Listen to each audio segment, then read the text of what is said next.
Hi hello నమస్తే. నేను మీ PS. చరిత్రలో ఈరోజు భాగంగా ఈనాడు ముఖ్య దినపత్రిక యొక్క ఈనాడు యొక్క నేపథ్యం గురించి తెలుసుకుందాం. ఈనాడు ఆగస్టు 10, 1974 సంవత్సరంలో స్థాపించబడింది.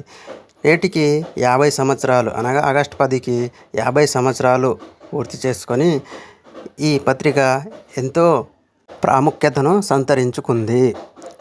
ఈ పత్రిక రామోజీరావు గారి యొక్క స్థాపనలో హైదరాబాద్ కేంద్రంగాను మరియు ఆంధ్రప్రదేశ్లో విశాఖపట్నం కేంద్రంగాను ఈ పత్రిక ప్రచురించడం జరుగుతుంది. ఈ పత్రిక నేపథ్యం చూసినట్లయితే జాతీయ, అంతర్జాతీయ స్థాయిలో నుంచి ముఖ్యమైన అంశాలు, అలాగే సినిమా రంగానికి సంబంధించిన అంశాలు, అదేవిధంగా విద్యార్థులకు, ఉపాధ్యాయులకు, విద్యావంతులకు ఉపయోగపడే ఎంతో ముఖ్యమైన సమాచారాన్ని ప్రతిభ పేరుతో, అదేవిధంగా పిల్లలకు ఎంతో ఆనందాన్ని కలిగించే, ఎంతో ఇష్టమైన ఆర్టికల్స్లను, కథలను అందించే హాయ్ బుజ్జి అనే అంశంతో వచ్చే ఆర్టికల్ ఎంతో ఆకర్షణీయంగాను, అందంగాను ఉంటుంది.